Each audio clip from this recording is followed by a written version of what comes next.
Hello,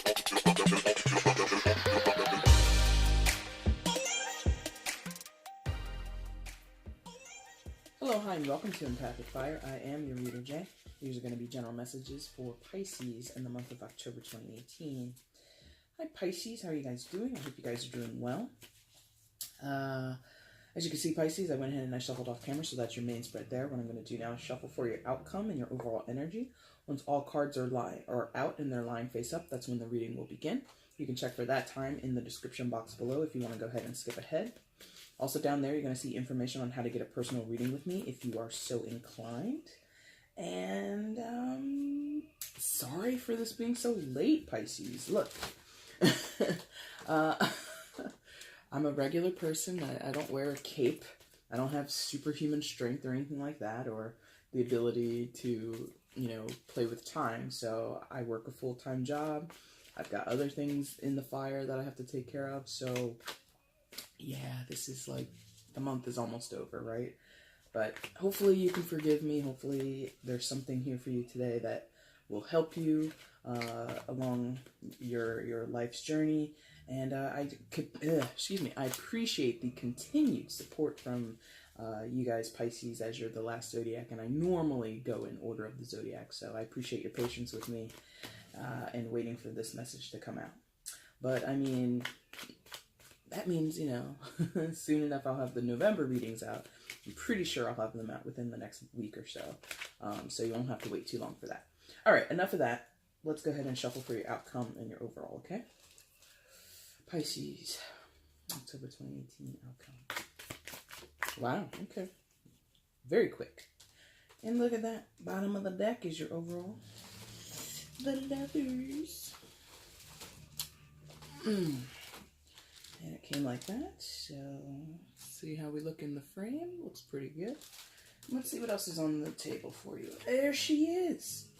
There she is. Oh my God. That card, man. Everybody's getting that. Okay. Alright, Pisces. Let's see what's shaking, bacon.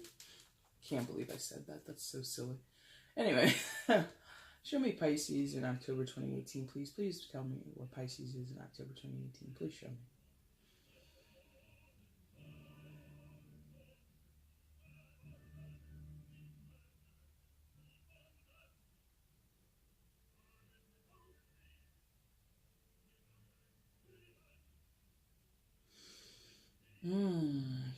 Please show me Pisces, October 2018.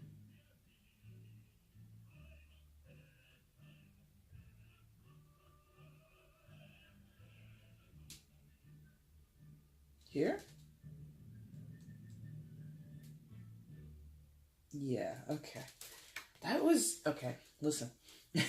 Pisces, you guys, like, without revealing exactly what happens, like, I asked my guides to show me where any of the Zodiacs are starting in the month, or, like, where the prominent energy is coming from, your starting place, whatever.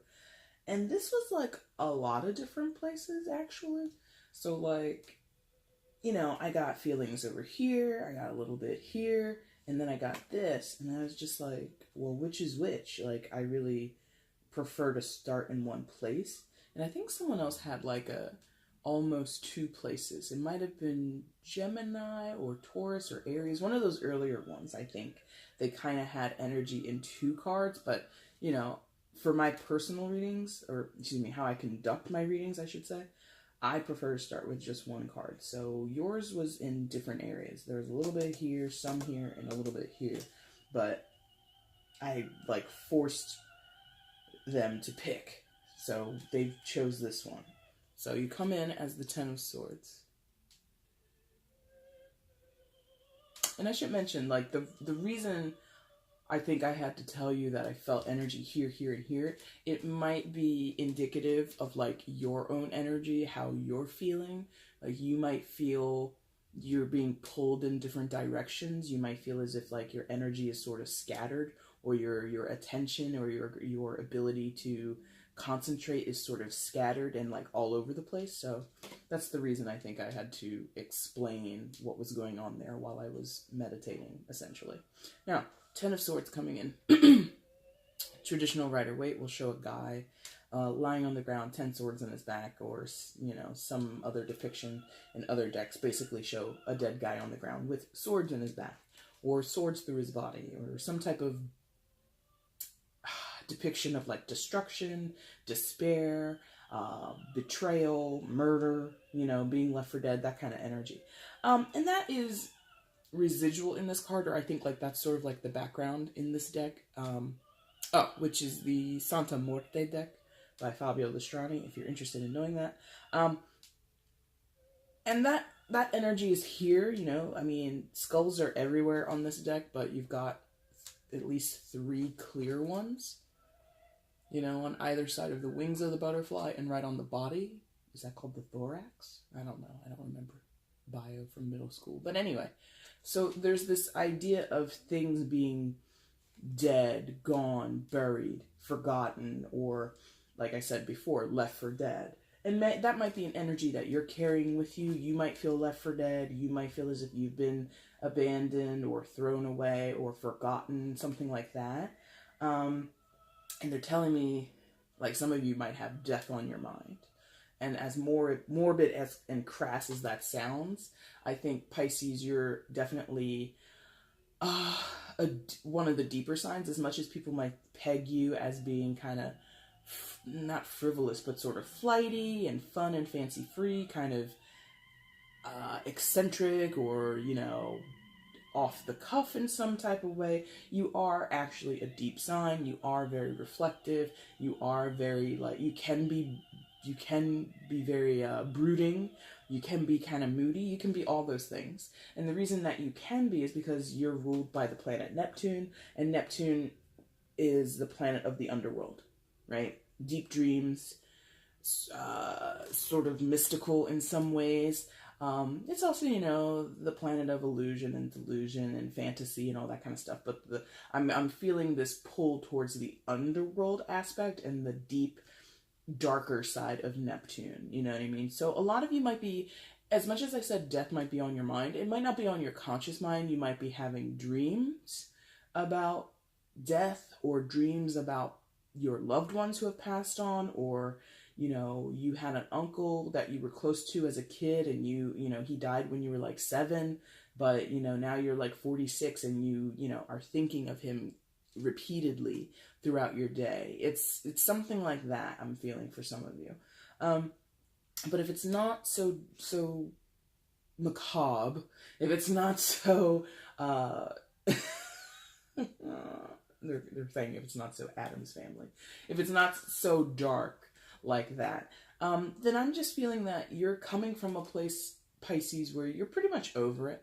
You know, the Ten of Swords does depict this painful thing, you know, like I said, in the traditional Rider-Waite, where the guy is on the ground with the swords in his back. That's very painful. It's destructive. It's kind of shocking to behold in some ways, but it also shows that the worst is done. What else can happen to a person who's on the ground with 10 swords in their back? They're dead. They're dead. They're absolutely gone from this world. You can't inflict any more pain on this person. You know, you see what I mean? Like, there's a finality to that energy. And I feel that is definitely present here. So there's something where it's been painful for you, it's been difficult for you, and it still will be, because, I mean, if you're watching this now, you're not dead, you're alive. So this energy will come back to you at some point in your life. Nobody, you know, has a 10 and done, you know, a 10 of swords and then we're done. Can you imagine? Can you imagine if life was like that? You experience like one great pain, one great betrayal in your life, and then you never have to experience it again? Oh, wow, that would be crazy, right? Anyway, so this energy during this time period, during this stage in your life, in this situation, in a relationship, it's met its breaking point. It's beyond over, okay? So that could be personal pain that you're dealing with something that's going on personally for you, internally for you. That could be in a relationship. A certain relationship might be over, or a certain cycle or stage of difficulty is over in that relationship. If you are still with that person, then your arguments, your falling out, your sadness, whatever, is kind of coming to an end, and you're going to refresh within that relationship, or the relationship itself is done. If this is going to hit you in your working sector, in your career sector, there's a certain aspect that was difficult to your job, painful, there was betrayal, there may have been backstabbing at your job, whatever, that is all gone. So like I said, you've reached like this breaking point, this like pinnacle point where you can kind of start to release the sadness, the anger, the hurt, the betrayal, the feeling as if you were abandoned, the feeling as if people didn't take your side or understand you.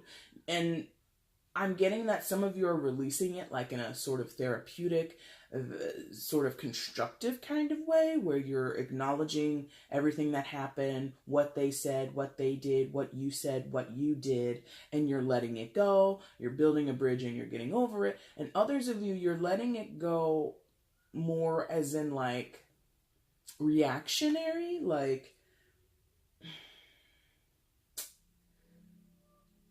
it feels that there's still going to be some resentment from you, or resentment from the other person, that will have to be dealt with, that will have to be sort of confronted. But in the meantime, to save your sanity, save your pride, save your money in some cases, you have to like it's reactionary. Like, if I don't leave this situation now, it's just going to continue to fester. It's going to continue to build, and that will not be good for me. It will not be good for anybody else if this keeps going on. So it's sort of like an abandoned ship kind of thing. Like, the ship is going down. You've got the life raft. You've got your little inner tube or whatever, your life jacket, and you're out there rowing away from the Titanic. Like, sorry guys, but I'm out. And that might be for like a few of you. I feel that's for like a smaller portion of you, because Pisces, you're known to be like the martyr of the Zodiac, meaning that you usually are one who errs on the side of self-sacrifice. You will go down with the ship 9 times out of 10. This, for some of you, is that one time where you put yourself on the boat first. You were Billy Zane in Titanic, and you were like, look, I'm getting on this boat. Like, to hell with the women, to hell with the children. I need to save myself. I'm important too. And so, and that's not I'm not trying to make a judgment, and I'm not trying to make a judgment on your character being the Billy Zane character from Titanic. If you're familiar with that movie, I've only seen it like once, so I'm really going off of a very pale, thin memory, but I remember he wasn't an upstanding guy. But, and I'm not trying to say that's what you're doing, Pisces, or that's who you are. Not to say you're not upstanding, or that you're some type of scoundrel. But what I am saying is, you, for once, for a few of you, some of you are putting yourselves first, and that's not normally what you do. As a general archetype for Pisces, you're not usually someone that puts yourself first. You might put yourself, parallel to someone else, like, oh, I'll go first along with my friend, along with my husband, my wife, my kids, whatever. But normally you're like, oh, you go, no, it's fine, you go ahead. You're very giving in that way. So some of you are just not so giving right now, and you're really in this energy of self-preservation, making sure that you're taken care of. And actually, that has been a theme. Like I said, you're the last video I'm doing for October. You're the last Zodiac on the wheel. And so that has just been a theme for a lot of signs in the videos that I've done for October. Just a lot of people are interested in themselves. I don't know what it is. I think what's going on. The only thing that's going on is the Venus retrograde. So I don't know where this is coming from, but that's the energy that I've been picking up on this month. Is a lot of people are like, me first. I gotta make sure I'm okay. Whatever. So that's where some of you are.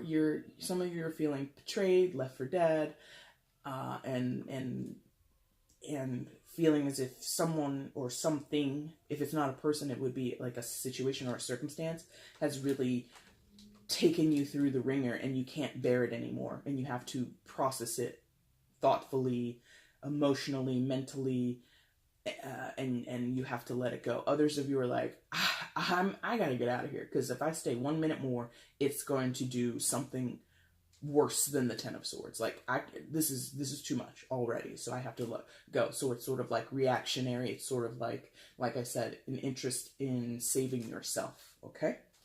Now, this has been coming up so hard. Well, let me make sure that's where we're going.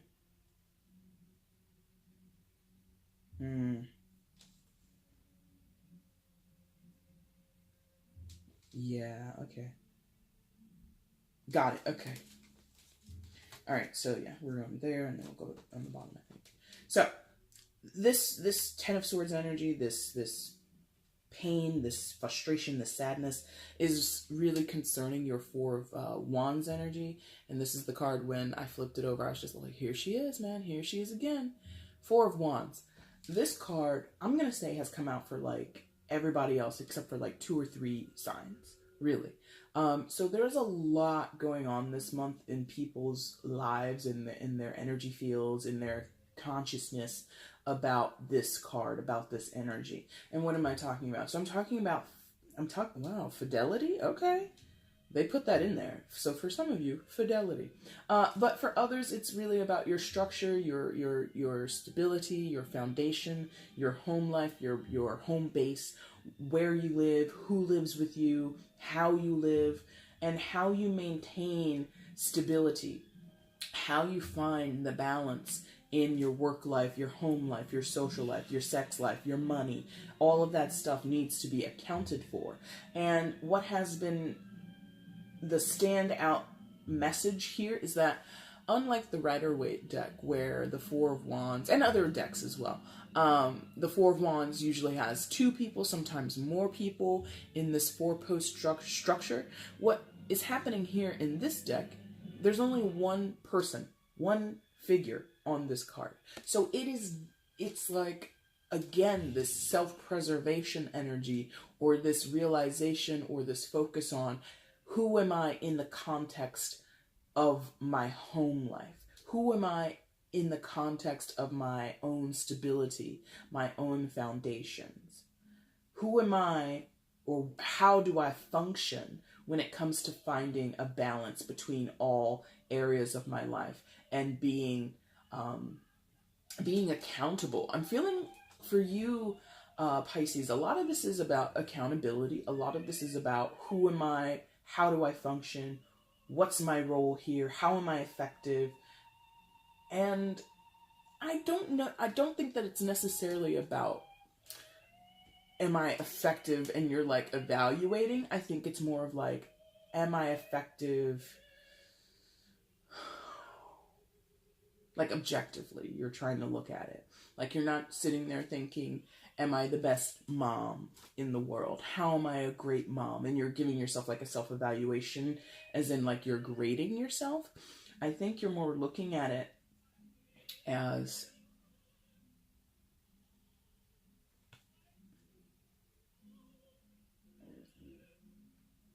all of it. The good, the bad, the ugly. Where am I dropping the ball? Where am I excelling? How am I helping people? How am I potentially harming people or not doing them the best service? And it doesn't have to be people. It doesn't have to be central around your home life, around your family. It can, like I said, apply to all areas of your life. So this could be work, personal development. It can be in your sector of volunteerism, or you know, how you go out and show charity in the world, things like that. And it's really about, how do I fit into this tapestry, this puzzle overall? Again, not in an evaluation, but just like an honest sort of like checklist, sort of like diagnostic. There you go. Diagnostic.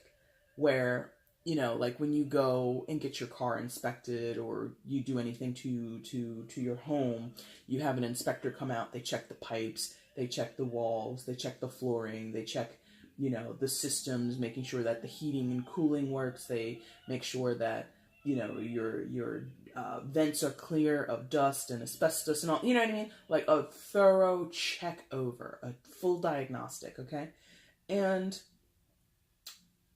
I think the purpose is, again, it's not grading per se. It's really about, am I passing, I just said not evaluating, but am I passing the test? Like, am I cutting the mustard? Am I doing enough? Am I doing too much? And just like a, considering what time it is in America, it's sort of like a midterm or a midterm exam. And I know I just said not for grading. Like, it's not your final grade. It's not the end of the semester. It's not the end of the class where you're going to get your A, your B, your C, or your F, or whatever. No. It's like the midterm. It's like, it's a big test. It's a big sort of point in the term, in the semester, where based on how you are performing now, or what happens once this little diagnostic test is finished, you'll understand, or you'll have a clearer sight of what you think your final grade will be. I hope that makes sense for some of you. I mean, most of us have been to school, whether it's college or not, and you understand, like, when there's a weighted test where you're looking at the syllabus, or the teacher or the professor is reminding you the midterm accounts for 30% of your final grade. So your interest isn't the final grade. Your interest is, can I perform well enough on this midterm to ensure that 30% of my final grade is going to be positive, or however many points towards the final goal. I hope you get what I'm saying there. So sort of, again, like an inspection for a car. Like, well, the inspection will tell you, hey, you need new tires, you got to get this changed in the car, this part is recalled on the car, so we're going to order that in. And it's not to say you can't leave the lot and continue your life, go to work the next day. It's just telling you, by this, if in order to pass inspection, you need this to be done. Once that's done, you'll pass inspection. Does that make sense? So if you get a midterm grade, going back to that analogy, if you get a midterm grade of a C and you're trying to get an A, that for the final, let's say you get marked a C on the test, the midterm test, but you want an A in the class, that means for the next amount of quizzes, tests, papers you have to write, labs you have to complete, whatever it is, you need to get an A or better, or B or better. I don't know averages. I don't know if that's technically correct, but you see what I mean? So based on what you get from this midterm checkpoint, you'll know what you need to do to improve. You'll know what you need to alter or kind of edit and take away from, so you might be, all right, I need to check in with my husband, or I need to check in with my wife. And husband tells you, look, you don't spend enough time at home. You're always working. I have to take care of the kids all by myself. I feel as if we're not connected, da-da-da-da-da. So that's your midterm checkup. That's your diagnostic point in that particular relationship. So, going forward for the rest of the year, maybe into 2019, whatever your end point is, or wherever you think the final grade will come. Maybe some of you have deadlines. Maybe some of you have ultimatum deadlines. Like, look, if this marriage doesn't improve by this time next year, I'm out. That could be a reality for some of you Pisces. And this is a general reading, so this could go either way. You could be doing this. Like, you could be telling your partner, shape up or ship out, kind of. And so you hear this feedback. I need to spend more time at home. I need to pick up slack. Where the kids are concerned, I need to be more involved, I need to be more present in the moment, and I need to show that I give a damn about my marriage. So that's your grade. You got a C-. You're like, okay, damn, I'm trying to get an A in this marriage. I'm trying to pass this marriage, so to speak. I'm conflating the analogies, but I hope you're following me. And so now okay, I got to do this with the kids, so I have to cut back on my hours at work. So you go and you tell your boss, or if you're somehow in charge of your own schedule, you're going to start working from home more, doing telework, something like that. Because, 2 days out of the week, you'll be home when the kids get home from school, and you'll be the first one to greet them. You'll be the one to make them their meal after school. You'll be the one that sits down and helps them with their homework, or watches TV with them and spends that bonding time with them. And then your husband or your wife comes home and they see this, and that changes the momentum, that changes the status, that changes the quality of your marriage, the grade, okay? So that's your first test after the midterm, and you get a nice B+ on that. And then maybe you throw in some intimacy with your partner. Maybe you throw in a little weekend trip with the family to go. It's in the fall up here in the northern hemisphere, so maybe you're going to go pick apples or go on a hayride or take the kids out for trick-or-treating. Like, you've never done that before. I can't imagine you haven't. Most Pisces would enjoy some masquerade kind of thing, but some of you might not, or some of you have been busy or unavailable. But this year you're going out trick-or-treating with the kids, or this year you and your husband or you and your wife are going to say yes to the costume party for adults. Not on, you can get as adult with that as you want to. You see what I mean? So you start putting in the changes necessary to get the full evaluation, the final grade that you desire. It's a strange analogy, but that's how it came to me. And if you know me by now, if you're new to my channel, welcome. This is how I do things. But if you've been watching me, you know I love an analogy. I love a metaphor. That's how they speak to me. So anyway, things have been difficult. Here's where it's been difficult. Again, in the area of your stability. I just talked a whole lot about home and family dynamics. This can be in a relationship with no children. This could be at work. This could be issues with your family. So issues with your brothers, issues with your sisters, whoever. This could be something that's totally internal. Totally, you're doing a Mr. Fix-It or Mrs. Fix-It on yourself. You're trying to get into a better place with yourself. Whatever. You know, apply it to your life where it fits. If it doesn't fit at all, if none of this has resonated, please come back in a week or two and I'll have a different message for you maybe. Now, on the far side, this is where we're looking, where it might turn into, yeah, we'll see. So on the far side of this, you've got the Two of Cups. And it would be hard to argue that this is not representing or calling to a significant relationship in your life. Two of Cups traditionally is interpreted as one of the soulmate cards in the tarot deck.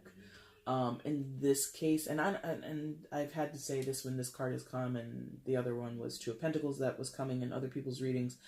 Soulmate is not necessarily about romance. Soulmate can be platonic relationships too. It can be your friends, it could be your family members, it could be your whoever. A soulmate is someone that you connect with on a soul level because there's something that you both you're resonating on the same wavelength, like you're riding the same wavelength in some form, in some fashion. So I forget who I told it to, but I have a clear soulmate in my life, and that's my sister. She was not always a soulmate, or I didn't always recognize her as one, but I know we are soulmates. Like, I've told her, she feels the same way. And not like you have to declare yourselves as soulmates to be soulmates. It's not like that, but it's just sort of like one of those things where, for me, a soulmate is someone who, even in the midst of an argument, or even in the midst of a falling out, or even in the midst of not talking for a long period of time. Not necessarily on bad terms, but just because people get busy, people get separated, and we go off and we tend to our own business, but then we come back together and you just get back to business. It's like, boom. It's like you were never not talking. It was like you were never not separated. You know what I mean? So a soulmate is someone, even in the trying times, even in the difficult times, even in the times where you want to choke them out and like, what is wrong with you? You're driving me nuts. Even in those moments, you're still connected. You still have this affinity for each other, this love for each other. And again, it does not have to be romantic. It can be platonic. It can be familial love. It does not have to be, oh, I love you so much and I want to marry you and we've spent 10 lifetimes together. Come on. Like, don't make it so hallmarky or you know. Anyway, you see, I hope you get what I'm saying. So there is this feeling that there is a relationship that could be a soulmate to you, Pisces, or the person is your soulmate, or they think you're theirs, or whatever. And there is this acknowledgement of sameness or similarness. Similarness is not a word. Similarity? Thank you. Because, look, these two people, and it could be you, or this is a dynamic duo that you're observing. You don't have to be a part of this, but I feel most of you will be a part of this. But anyway, these two people, you and another person, most likely, think the same way, feel the same way. You're sharing thoughts as that liquid is pouring from one head to the other, and you're sharing your hearts as one hand is in the rib cage of the other. So there's like this cyclical, just like this easy flow of sharing and caring and loving and affection and all that kind of stuff. And again, it can be romantic, but it does not have to be limited to that. And I feel like Pisces, there's an interesting thing about this, is like, either, I feel there's, for some of you, not all, sorry, had something fly up my nose, it felt like. Anyway, some of you are moving towards this person. You're moving away from pain, you're evaluating yourself, you're evaluating different aspects of your life, different areas of your life, and then you're moving towards this person. So some of you are making this progression, meaning this person is new to you, or you're circling back to them. Like I said, there is a Venus retrograde, so this could be an ex-partner, it could be an old friend from high school or college that you haven't spoken to in a long time. It can be a family member that you're sort of estranged from, or you've been doing your thing with your family, they've been doing their thing with their family, and you guys get together like a few times a year. It can be something like that. So there is this feeling of progression or movement towards a person. For others of you, this person is already established in your life, and you're just circling back to this sort of acknowledgement of what connects you, or how you're connected and why you're connected. And I feel it's mostly positive. You know, like I said, I feel like there's this progression. So this Two of Cups person, Pisces, you love them, they love you. That's pretty clear. And again, it doesn't have to be romantic or anything like that.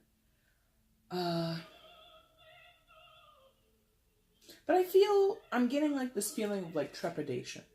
Like, as much as you're progressing towards this person, as much as you want to approach this person, if it's not like outwardly, hey, I'm gonna come see you next Tuesday, or I'm gonna, you know, drive down and we'll hang out for the weekend. If it's not like so obvious that you're making plans to see each other, I feel for some of you, it's a secret. Like, you can't express, for whatever reason, maybe we'll find out in a minute, but you can't express this to this person, or they can't to you. It could go either way. It's a general reading. So someone is held back. Someone feels trepidation when it comes to the idea of reconnection or connection for the first time. There's like I want to, but I can't, or I want to, but maybe they don't want to, or I want to text them, but would it be weird? I want to call them, but would they pick up? You know, everybody has, you know, caller ID now, and everybody can screen their calls. How, side note, how bill collectors and like, you know, people looking for, you know, donations, how they ever connect with people, I don't know, because everybody's got caller ID these days. Anyway, so there's this feeling of like wanting to reach out, wanting to get closer, wanting to connect, wanting to understand and get to this lovely sharing point, this lovely exchange of energy, is like something. Insecurity maybe, circumstance, not enough time, not enough money. Like maybe for some of you, I'm not getting this per se, but I'm just throwing it out there for an example. Maybe someone out there is in a long distance relationship. You know, you guys connected over Instagram or something like that. That's how kids do it these days, right? Or Facebook.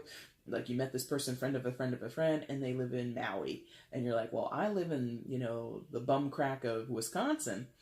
And I want to be with you, but I don't have money to fly to Maui, you know, or they don't have money to come and visit you in the cheese capital of the United States, whatever. You see what I mean? So even if the intention is there from both of you, I want to see you, I want to meet with you, I want to talk to you. If both of you agree, something else external is holding you back. Distance, time, money, obligations, other people interfering potentially. So for some, you have this connection, you know who this is, they are right in your vicinity, they might be in the room next to you, they might be sitting next to you on the couch, I don't know. For others, this person is at a distance, physically a distance, or they're at a distance like emotionally, like you can't reach out to them or they can't reach out to you, and there's some type of blockade there. Regardless of any of your circumstances, it's a real, I feel it's like a soulmate thing. It's like, this person gets me. They love me. They understand me. I love them. I understand them. And in some cases, it can't really be explained. Like, how and why this person means so much to you, you might not be able to articulate. And I think that's also sort of, to me at least, understood or kind of a given when it comes to soulmates. Because, slight tangent here, Pisces, bear with me. If you think about what a soulmate is, or what that word breaks down into, soul, spirit, something ephemeral, something from the ether, something that humans have struggled to conceptualize and put language to for millennia, for centuries. And mate, partner, connection, equal, compadre, confidant, lover in some cases. Those two words conflated together equal something really complex. So I think it makes sense that sometimes when people say this person is my soulmate, people go, what the hell does that mean? Or what are you talking about? Like, you believe in that crap? Because it's a difficult concept to really, like I said before, put language to kind of draw up a dialogue about and have a conversation about. Like, it's innately understood. It's understood and comprehended in a without language. So you could say it's a feeling. You could say it's like you just think it, you know it. It could be like that, I just know it, or I just feel it. Often that's how people, I just said it about my sister probably, I think. I just feel it. I just know it. So sorry for the slight tangent, but I hope that kind of underlines something for some of you, where maybe you were wondering, is this person my soulmate? Or why do I feel this connection with this person? But you've been struggling to articulate it. You've been struggling to explain it to yourself. It's because they're your soulmate. And that, you know, if you watch tarot and if you talk to psychics or some astrologers, a lot will say a soulmate connection is not easy. It's not meant to be easy. It's meant to be a struggle. It will, you will encounter pain. You will encounter difficulties within. So this soulmate person, where I'm saying you're moving towards them, for some of you it's a new person, but for some of you it is someone you're already connected to. It already is your husband. It already is your wife. It already is your best friend of 20 years who you've been through thick and thin with. Could be the person that's had a hand in this Ten of Swords energy for you. Could be. And that to me would make further sense. It would further affirm that this person and you share a soul bond. Because again, soulmate relationships are not easy. They're just not. Okay? So, what's going on down here in the bottom? The bottom. Are these reflecting?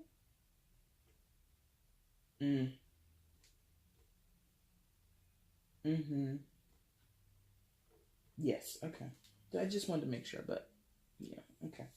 So, now, which way are we going to go? Are we going that way? Or this way? I think we're going this way, okay. Nice little circle you got here, Pisces. So, Two of Cups card. Underneath you've got the Page of Wands, I'm sorry. Fire sign energy, so it could be an Aries, Leo, or a Sagittarius, but it doesn't have to be. And just because it's it's underneath the Two of Cups, it doesn't mean your soulmate is a fire sign. They could be, but does not have to be. The energy is what's more important. The qualities of the card is what's more important. So, qualities of the Page of Wands. This person, like, they give me the word sprite, so that might mean something for some of you, the word sprite, like a little fairy or a little pixie, or sprite, maybe the drink, I don't know. But I'm getting like this person is fiery, this person is feisty, you know, this person is full of energy, this person is full of ideas, they're pretty adventurous, and they're pretty active in some cases. Pages, I mean, fire energy is dynamic, it is an energy of go, go, go, it is an energy of movement, but it, you know, it doesn't have to be that this person like runs 10 marathons a year or anything like that, and, you know, they're always out and about. But this person is active in the sense of like, it could be physically active. Excuse me, it could be that, but I'm also getting like mentally active, or active from some sort of central place, from like a place of passion, a place of imagination and creativity. So this person, the Page of Wands can be someone who is physically active, athletic, or they can be active in terms of their mind and their passion in terms of artistic. So either way. And this person is like, I feel that they've kind of, and pages are the students of the court cards. As you can see, she's holding a scroll there. So I feel for some of you, this person could be a student who like recently received a degree, right? Recently received some type of certification, or is somehow interested or involved in the education field. But if not that, this person like studies things, like they are ravenously interested in certain topics, and they will research a topic, they will look things up on the internet, they'll read books, they'll talk to people, and they'll get, you know, and then they'll move on to the next thing. You know, pages don't really have a lot of fidelity. There's that word again. Interesting. Okay. Anyway, they don't have a lot of fidelity, not in the sense of, well, it could be for some, but not specifically in the sense of like intimacy or a relationship fidelity, but like fidelity in the sense of like, the Page of Wands is always like, okay, I learned this, I learned about this, now what's next? So this person is could be, you know, like a Wikipedia behemoth. Like this person could be, you know, on Wikipedia like 5 hours a day, like clicking to the next article. Like they could be reading about bean sprouts, and they read about bean sprouts, and then they click the link, and then they go into the production of bean sprouts, like looking at the food industry, and like, oh, that leads them to maybe like a Japanese corporation that is like just like a mega producer of bean sprouts, and then they might read about the CEO of that company, you see what I mean? And they just go down this long rabbit hole of Wikipedia articles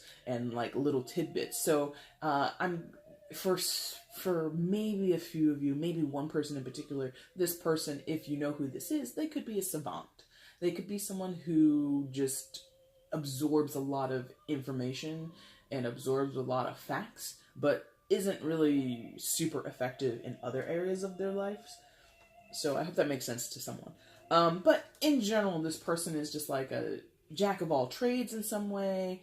You know, how's that phrase go? Jack of all trades, master of none, right?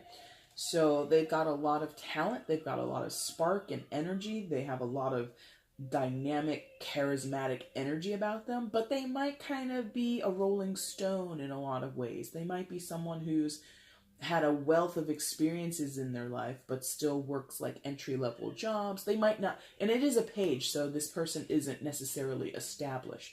So they've got a lot of experience under their belt, they've gone on a lot of adventures. They could be somebody, I've been to like 50 different countries, but they don't have a home. Like they rent, or their way of, you know,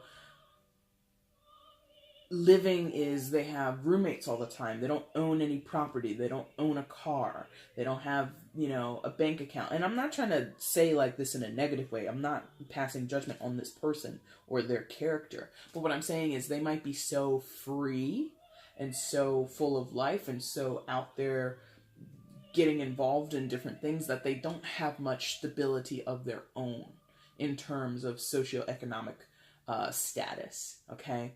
Not a judgment, just a fact. And I'm sure we've all known people like this where, you know, they're like a person or they're like a cat. They've got 9 lives, you know, like, oh my God, you went and you did this all on your own. You backpacked through the mountains of wherever. And like, yeah, I did that for like a month. And and you're like, dude, when I last saw you, you worked at Staples. How do you do that? Like, you're like, I know you don't make money working at Staples, but you spent a month in the mountains of Chile? How? No, yeah, well, you know, I knew a guy and I had connections and I saved enough for the flight, you know, and they're telling you, very matter-of-factly, this is what I did. And you're sitting there and you're like, but how?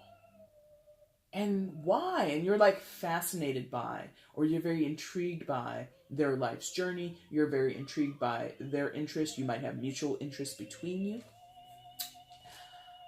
And in some cases, you're admiring that freedom. And Pisces, I don't get, you know, you are a freedom loving. You are one of the freer signs in terms of you have responsibilities, you do have obligations, and you see to them, but you always have it in your diary, in your schedule, or in your plans to go out and experience something that brings you joy.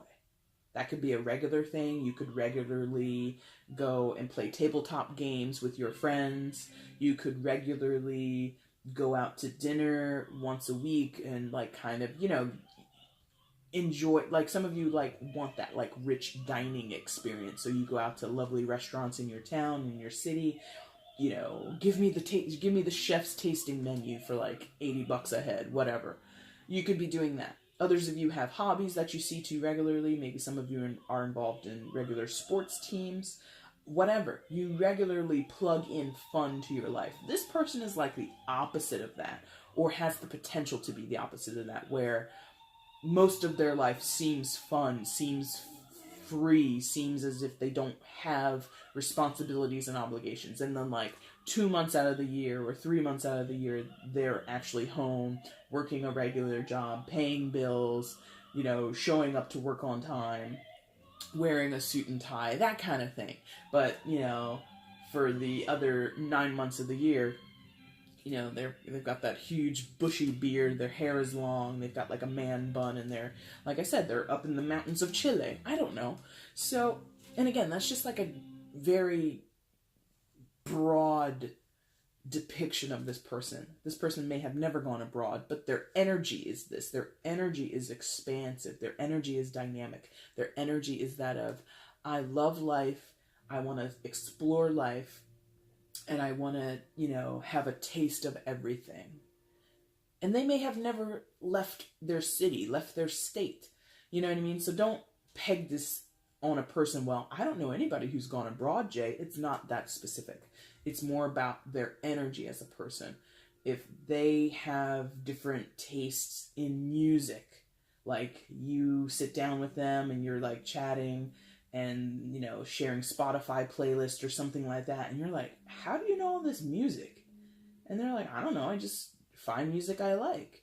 And they've never traveled, they don't, you know what I mean? I hope that makes sense to you. Like, it doesn't have to be literally they are an adventurer. Literally, they work a crappy job or a low-rung data entry. Oh my god. Sorry. A low-rung entry-level job. It doesn't have to be that. This person can be like a mid-level, senior-level executive, but their spirit, their energy is that of this expansive person. I hope that makes sense to you. And again, you can know this person already. You could be meeting this person. You could be like, oh my god, this person is so new to my life, but I'm so drawn to them. Or this could be someone that you've known for years. You could have known this person your entire life. Like I said, it can be a sibling. It can be a relative. And yeah, so you're wanting to be closer with this person, but for whatever reason, you just can't. Time, circumstances, money, you're afraid that they won't want that connection the same way you want it, or they're thinking that of you. But in some cases, there's a blockade there. In other cases, it's not really a blockade. You're going to come back into union with this person, back into connection with this person. You're going to feel this mutual effusive energy, and you're going to share it. And the thing again, I think, yeah, I did say that word fidelity. So the issue with this person is they might regularly sort of need newness, need injections of newness, of spontaneity in their life. That's why they're a page. They're young. They're not established. They're not firmly grounded in certain routines or certain structures. So this person, for lack of a better word, might come off as immature. And that might be a reason for you to be cautious of them. Not want your connection to be a failure. Or it might feel like a failure because you know at some point they will grow tired of a situation or bored of a situation. They'll be really over the monotony and the predictability, and that might give you some pause, Pisces, because you kind of, like I said, you're the opposite. You will tend to your obligations and your responsibilities first, and then you'll party. This person's the opposite. I want to party first and I'll work later, is kind of what I'm getting. So I hope that makes sense. As much as you are connected or want to be connected, there's a little bit of I don't know. All right, so 4 of Wands underneath there, and right next to the page, we do have the Devil card. Card of Capricorn, so there might be a Capricorn you're connecting with or of significance in your life, but it does not have to be. And the Devil card in this deck definitely talks about control, definitely talks about feeling tied up, feeling as if you have no autonomy in a situation.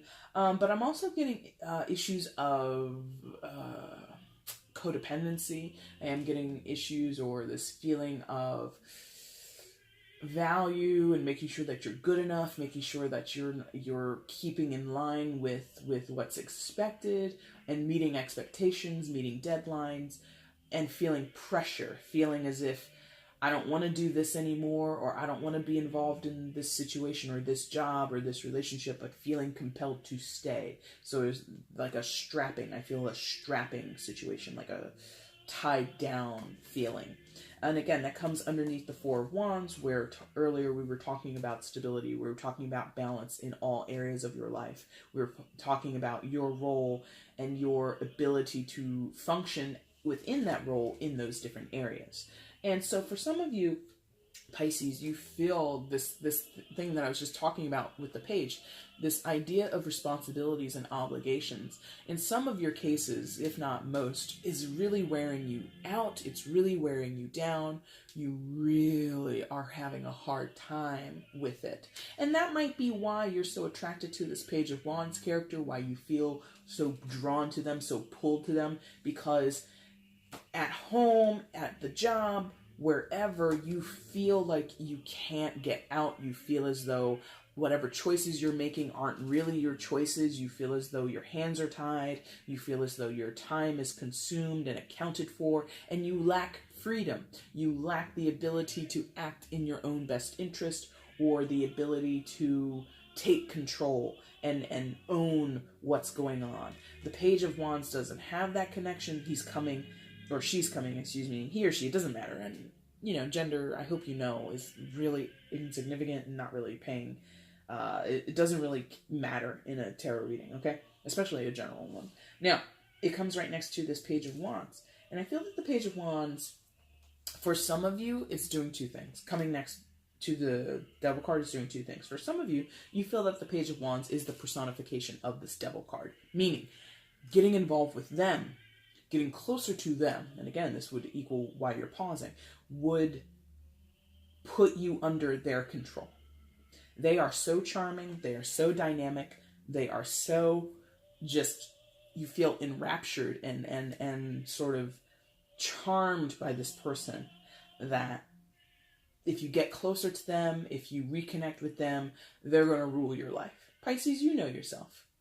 Not saying all of you are like this, but if you have this ability or this capacity within yourself to be influenced, to be sort of for lack of a better phrasing, led around like a dog on a leash. If you know that about yourself, you would be cautious of this person, where they come in and they're like, hey, Pisces, why don't you call off of work tomorrow and we'll just and we'll take a road trip and we'll do this. And you're like, okay, let's do that. And you're like, I can't do this. I'm not supposed to call off of work. I am working on a huge project. I have something that needs to be done. I have a deadline on Thursday. I should not be calling out on a Monday. It's very important. I have a Monday meeting. And you're like, okay, I'll do it. You know, if you know that about yourself and you know this person has that charm in them, they have that ability to influence you, I'm not judging you. I'm just letting you know. You know, I know. You know what I mean? This is like a girl, I told you, you know, kind of moment. Be careful. It's kind of how I'm feeling. Like, you can do what you want, but I would be careful. And you already feel this. So in some cases, you feel that this page would embody the energy or the dynamic or the characteristics of the devil card. He or she would come into your life and own you, essentially. Very, very dark language, but like I said, you started off in a dark spot with the Ten of Swords, so I'm not going to shy away from speaking to you in such a way.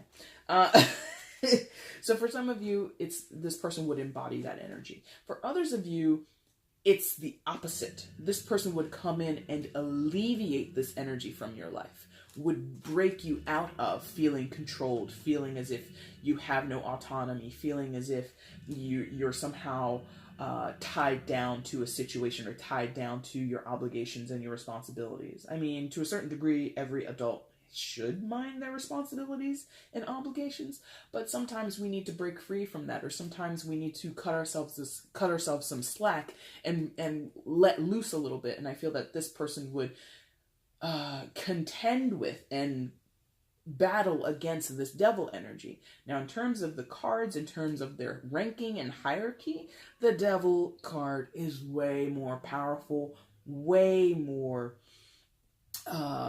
significant and strong than the Page of Wands. Absolutely. Major arcana, minor arcana in the court cards. And it's a page. It's not a king.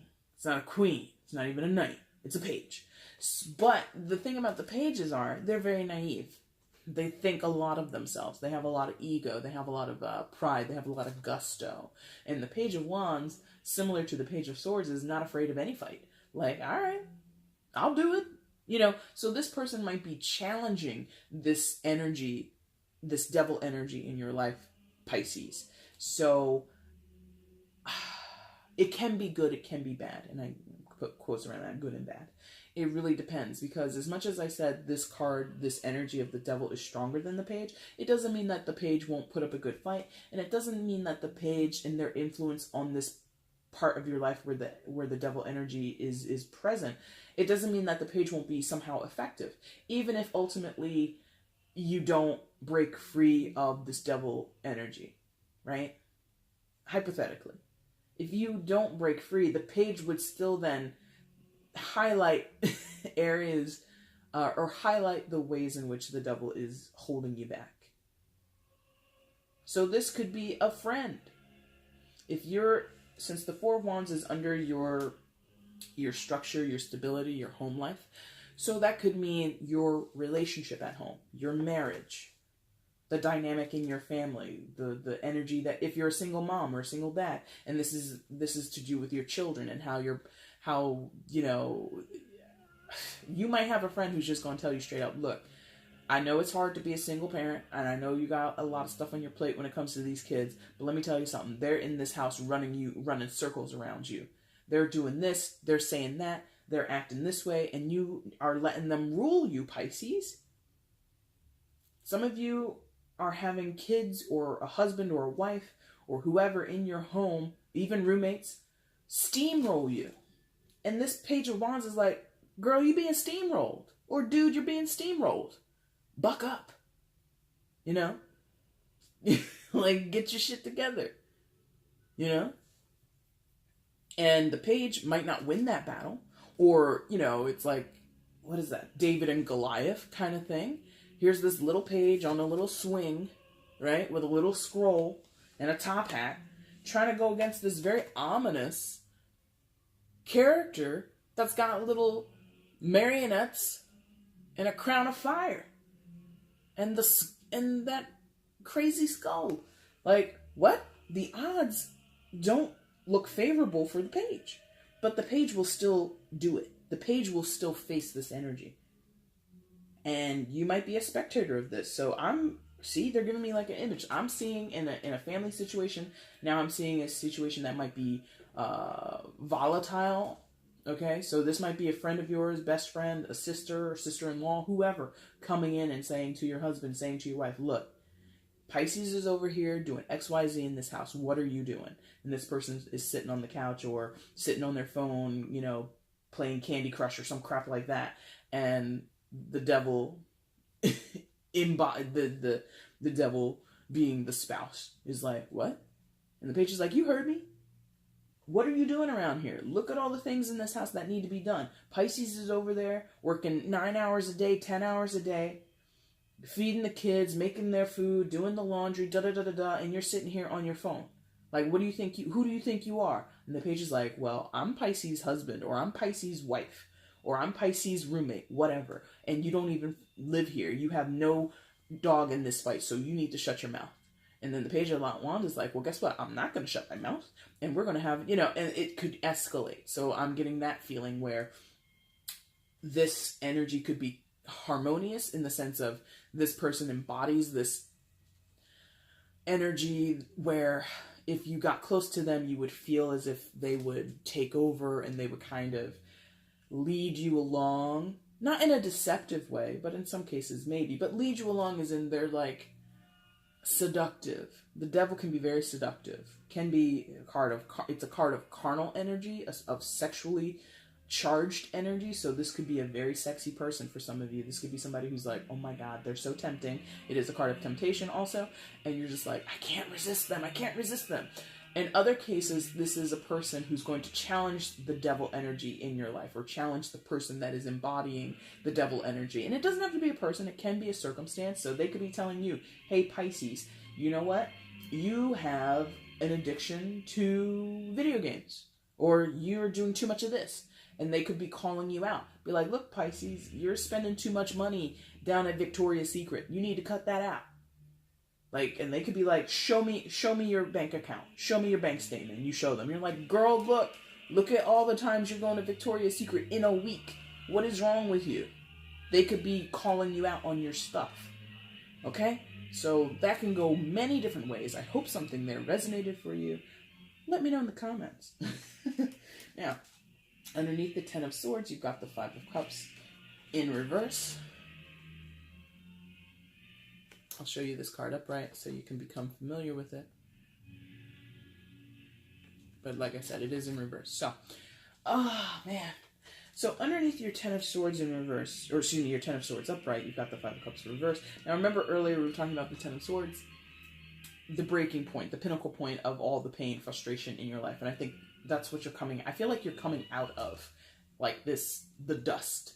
Like the bombs have fallen, the buildings have crumbled, the fires have died down, and Pisces, you're emerging from the rubble and the debris. Now, I think the 5 of Cups in reverse. Yeah, I think I said the word reflection earlier, and I don't know why I said it, but now I'm here and I'm like, this is a very, like, these two cards on top of each other aren't necessarily reflecting each other, but there is like this feeling of reflection. So you might be circling back to your starting point within the month of October, or, well, now that this month is almost over, from where you watch this video until the end of October and a little bit into November maybe, you might be circling back to sort of an idea or a feeling or a point in your journey where you said, that's enough, I can't take this. And you might be reflecting back on your past. I feel that this 5 of Cups is like a past energy. And the 5 of Cups in the traditional tarot is talking about crying over spilled milk, how you're feeling regretful, remorseful, you're feeling sad about something ending, but then not realizing that there's a silver lining, there are 2 cups still available to you, yada, yada, yada. Now, in this deck, I'll show you this card again upright so you can kind of see the image a little better. None of that is present. There are no cups. There's no really feeling of remorse or regret directly, or loss directly. What you have is someone's mind is made up of a maze or a labyrinth, right? And they're deeply submerged in water, up to the chest in water. So what does that mean? And it's in reverse. So, like I said, I feel like you're coming out of a scene of destruction, a moment in your life that feels so painful, so dark, so dreary. And like I said, you're coming out of the rubble. You're coming out of that destroyed, decimated landscape. And if you really think about it, like a war movie, or sometimes like in these superhero movies, like the Captain Americas and all that kind of stuff, where they might have that scene where, you know, Chris Evans, Captain America, comes out from after a bomb blast, and the dust is falling, and he's got scars on his face, and his shield's all busted up a little bit, and he's got blood trickling down from his mouth, or something like that. And it's you guys know, if you've seen those movies, action movies, I don't care, it could be Die Hard, whatever. It's like a slow-mo shot of the main character, the hero, and they're looking around, and in slow-mo, you see people crying, and you hear sirens in the background, and you know there's still residual blasts going on, and things are still crumbling, and it's this moment where the hero is taking in and observing and really taking in the magnitude of what they've just been through, or what they're still going through in some cases. So I think that's what this Five of Cups is saying. You're looking at what has plagued your mind with that maze in the head, right? You're looking at what has plagued your mind, what has been emotionally consuming, or emotionally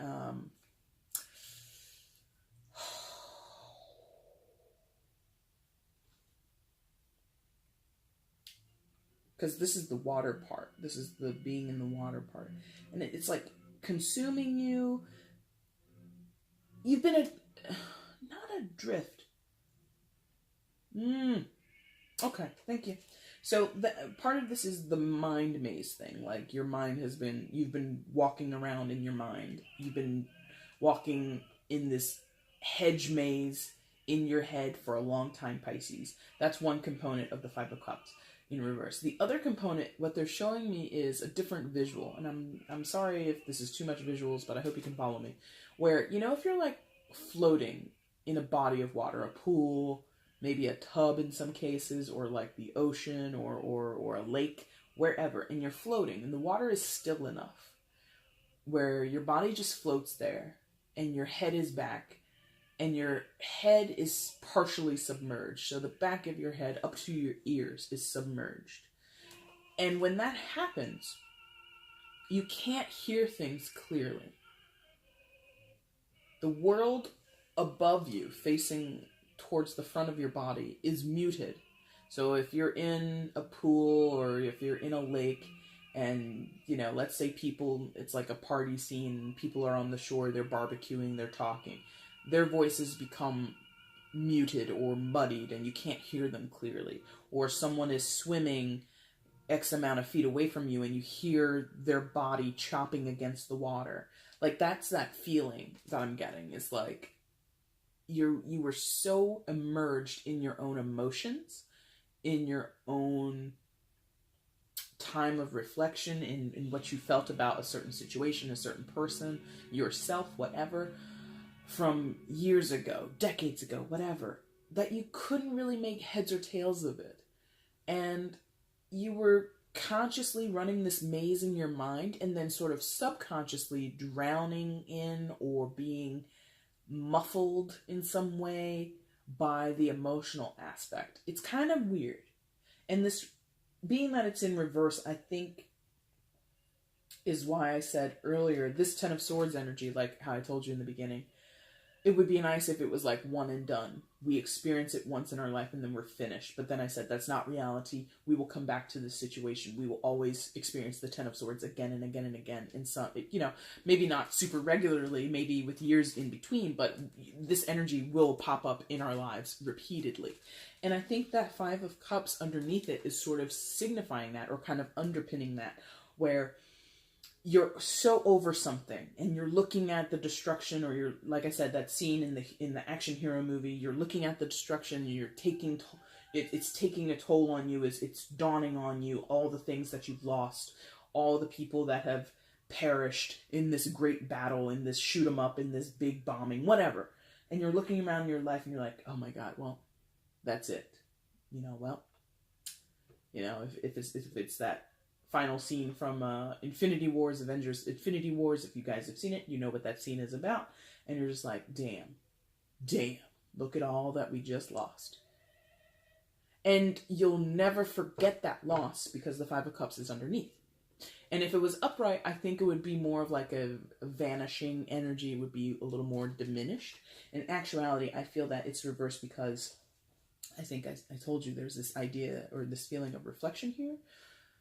You can never be done with your reflection, if you think about it. There will always be some shiny surface in this world where you're gonna see your reflection. Whether it's an actual mirror, whether it's the surface of water, whether it's, you could think of your shadow in some ways as a reflection. In some ways. There's always going to be some phantom or approximate image of you somewhere in this world. So there's always going to be some approximate image, some kind of outline, so to speak, of the things that have plagued you emotionally and mentally, that you've played over and over in your head, that have muffled your ears and kind of made it hard for you to hear clearly, to be able to discern clearly what's going on in the world around you. That's always going to be there. So there's this feeling of like uncertainty with the Five of Cups in reverse. Like you're over something, you're moving past something, you're building a bridge and you're getting over something, but at the same time, you can always turn around and look on the other side of that bridge and you can see where you came from. And you can remember, I used to be on the other side of that bridge. And then all those memories will come back to you. You'll remember the situations or the people that you used to have in your life and that are no longer here. And that will be difficult. So Pisces, you are one of the signs that, you know, do this whole twin thing. There's two fish usually when you're depicted. Gemini, the twins, Libra, the scales. So there's this duality about you. So as much as you're proactively over something, you're releasing something, you're actively healing something, it will never fully go away. Thank you. A scar, right? Think of that.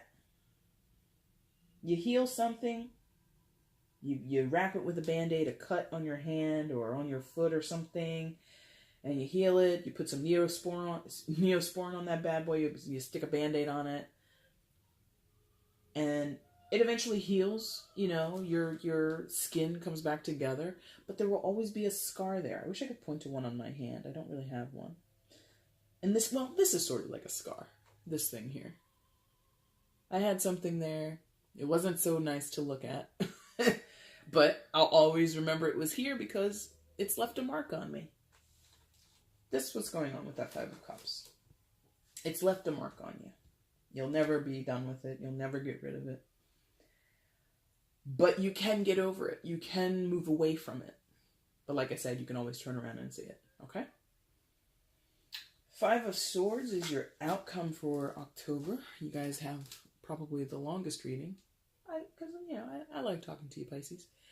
Five of Swords. So there's going to be, or there has been, at this point, if you're watching this late October, sort of a disagreement, sort of like this feeling of you and someone else against the world, or you and someone else against the other people in your life. So there's this combative nature, or there's combative component to the Five of Swords in this deck, and traditionally in the Rider-Waite. There is this idea of fighting and and arguments and things like that. But traditionally, when people talk about the Five of Swords, in the Rider-Waite deck especially, they're talking about a hollow victory,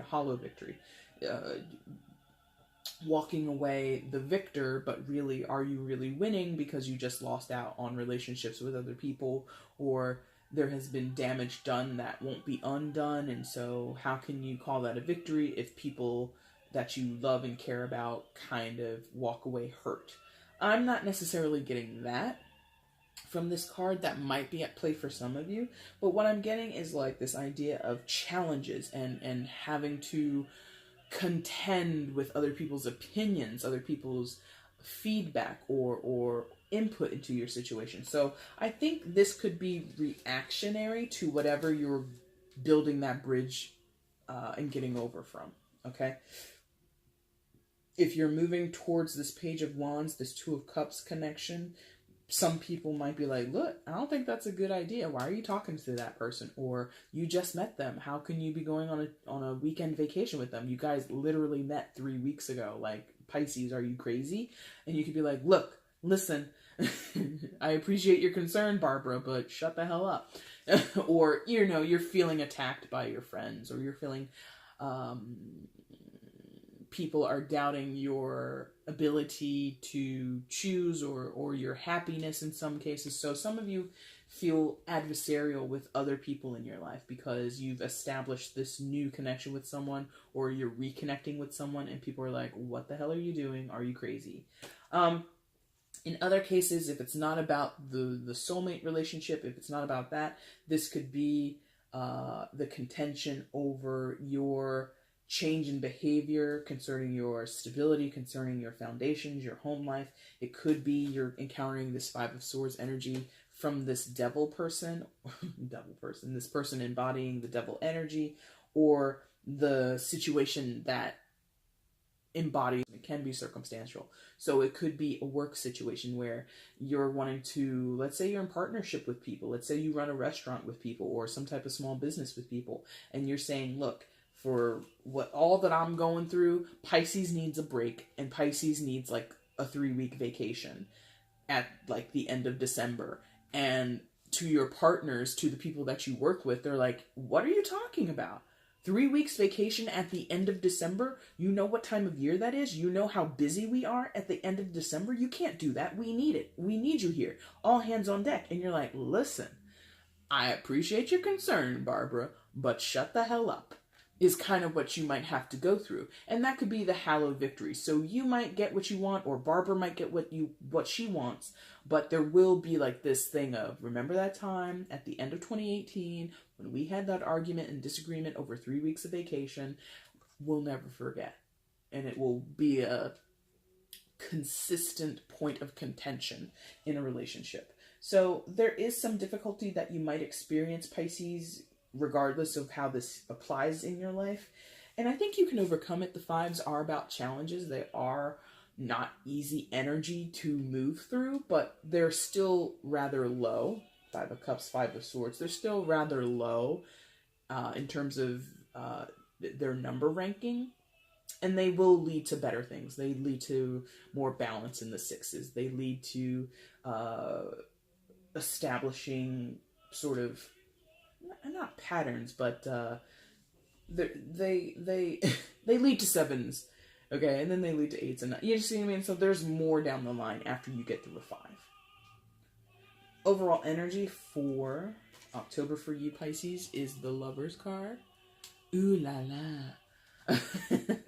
Now, as an overall energy, well, first of all, Lovers card of Gemini, so there might be a Gemini of significance in your life, but it does not have to be. And again, this is known as one of the soulmate cards, but again, it does not have to be romantic. It can just be a partner in crime. It can be a best friend. It can be a sibling or a relative or whoever. Now, this can be talking about your Two of Cups person, your soulmate person back here, where together you guys get to something new, get to some new horizon. Like I said, possibly like new experiences, like, hey Pisces, call out of work Monday, we're gonna have fun. You're like, oh my god, I shouldn't, but I'm gonna do it. Ah, you're so great. You know, So you guys might go and embark on a lot of new things together. You've got that heart and then the key right above. And so there's this idea of, for some of you, getting together with this person, this soulmate person, this possible page of wands, whoever they are and however they fit into your life, getting together with them is going to unlock a lot of new things for you, kind of unlock a lot of new doors for you. You're going to go on adventures, you're going to experience things, you're going to have conversations you've never had before, you're going to learn things from each other. Like I said, the pages are students, and as much as they are learning, they also kind of offer out information. There's a lot of exchange of information when you talk about pages. And for others of you, it's less about the connection with this person over here and more about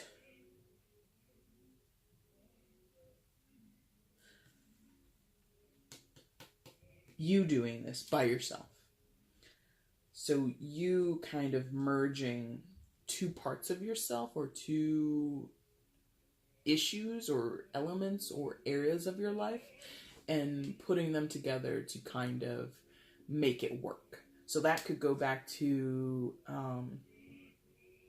what I said earlier about some of you are working so much and it's putting a strain on your marriage, it's putting a strain on the relationships you have with your children, and so you take more telework. You know, you don't go into the office as much. So it's like merging the two areas of your life. You literally work from home. You literally get up, brush your teeth, maybe brush your hair, and you go down to your office or dining table and you start working in your pajamas. You see what I mean?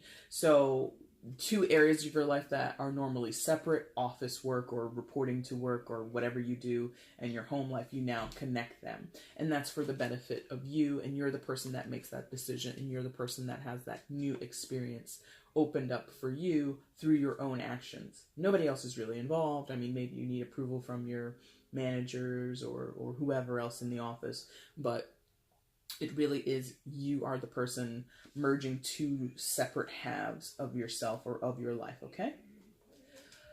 Oh, Pisces, you know, when I started this channel, I was like, I think I can do readings in like 20 minutes. Nah. So Pisces, you have a nice long reading. I hope if you watched up to this point, I do appreciate it. I hope there was something here that resonated with you. If so, leave a like. I would appreciate that. Leave comments. I love those. Don't get enough of those. Absolutely adore those. That would also be cool. You can also share the video and subscribe to the channel if you're not already subscribed. And I will be back very soon to do your November readings. I appreciate you guys so much. I hope something here resonated for you. And thank you guys so much for watching, okay? Take care. Bye.